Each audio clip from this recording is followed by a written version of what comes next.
Bismillahirrahmanirrahim. Assalamualaikum warahmatullahi wabarakatuh.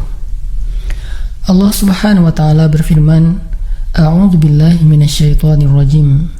Bismillahirrahmanirrahim. Ya ayyuhalladzina amanu ista'inu bis-sabri was-salah. Innallaha ma'as-sabirin. Innallaha ma'as-sabirin. Wahai orang-orang yang beriman, mintalah pertolongan dengan sabar dan sholat. Sesungguhnya Allah bersama dengan orang-orang yang sabar.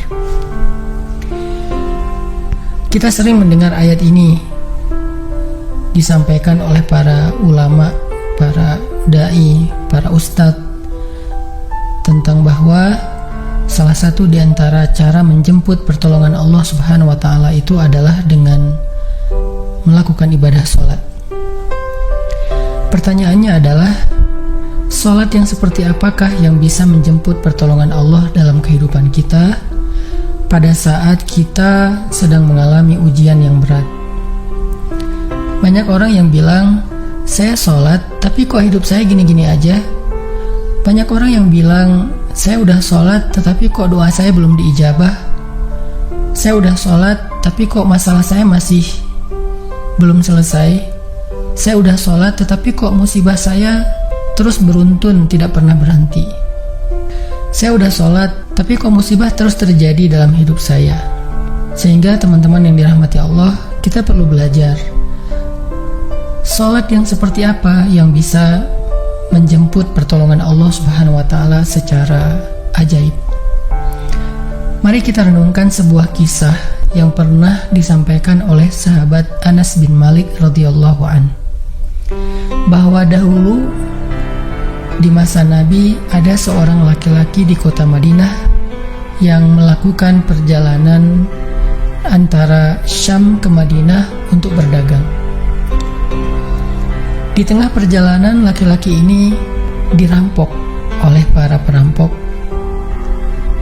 Dia diberhentikan oleh seorang laki-laki, kemudian hartanya diambil, lalu setelahnya laki-laki itu menghunuskan pedang kepada orang ini.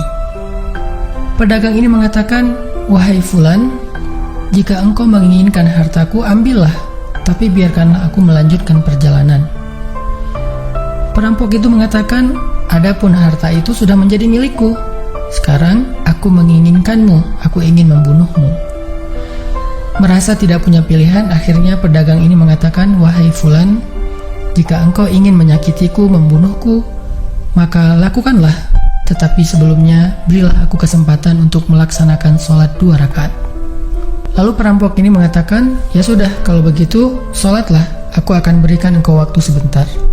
Maka pedagang ini pun mendirikan sholat dengan sholat yang sangat khusyuk.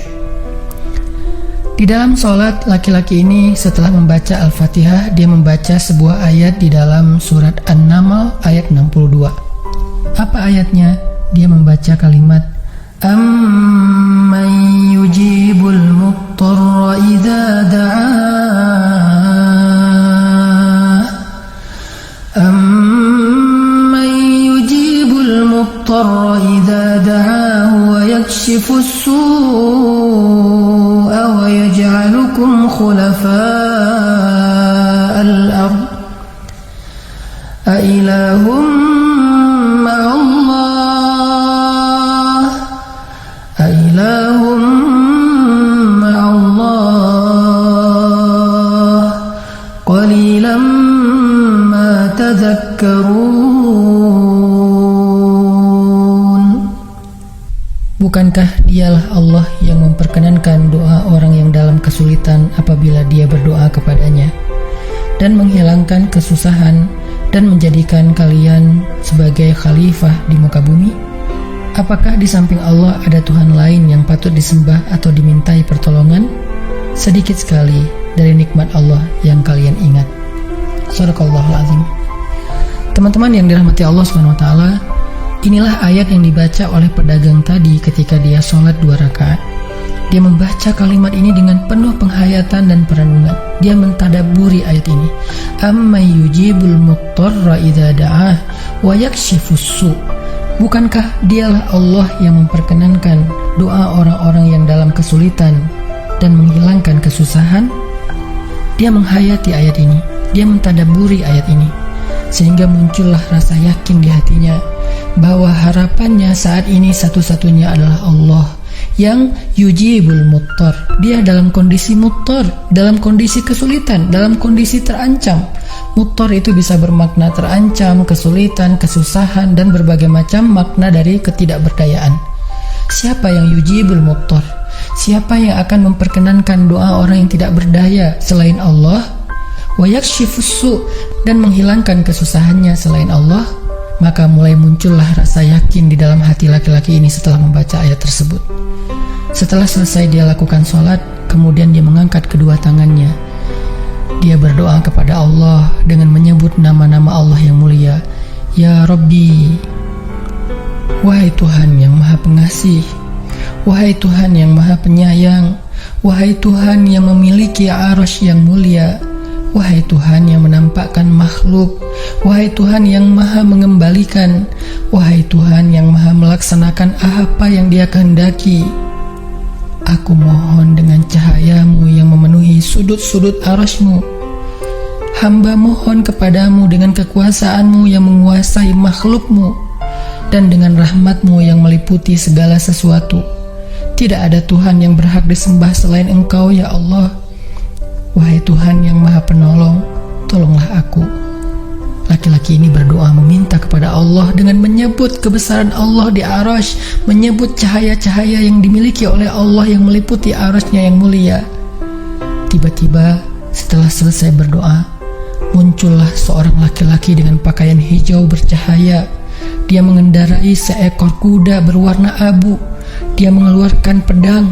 Lalu perampok tadi mencoba untuk menyerang laki-laki berkuda itu. Tetapi laki-laki berkuda itu menendang dengan kudanya sehingga perampok ini terhempas, terjatuh.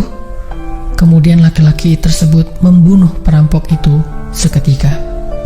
Kemudian pedagang itu bertanya, "Siapakah Tuan?" Lalu penunggang kuda itu menjawab, "Ketahuilah, saya adalah malaikat yang turun dari langit ketiga. Ketika kamu berdoa kepada Allah kali yang pertama, kami para malaikat mendengar suara gemerincing dari pintu-pintu langit. Sehingga para malaikat bertanya-tanya, apa yang sedang terjadi? Tiba-tiba muncullah doamu yang kedua, hingga pintu-pintu langit terbuka dan nampaklah cahaya yang sangat benderang. Dan di doamu yang ketiga, datanglah malaikat Jibril kepada kami seraya berseru, siapakah di antara kalian wahai para malaikat yang mau menolong hamba Allah itu? Lalu aku memohon kepada Allah agar Ia mengizinkanku melaksanakan tugas ini. Wahai hamba Allah, ketahuilah, barang siapa yang berdoa dengan doa yang engkau baca tadi ketika dalam kesedihan, penderitaan, dan dalam keadaan sedang susah, maka Allah akan melepaskannya dari kesedihan dan akan menolongnya. Teman-teman yang dirahmati Allah Subhanahu wa taala, itulah salah satu kisah tentang keajaiban sholat seorang pedagang yang dengan sholat itu Allah Subhanahu wa taala mendatangkan pertolongan yang luar biasa dalam masalahnya.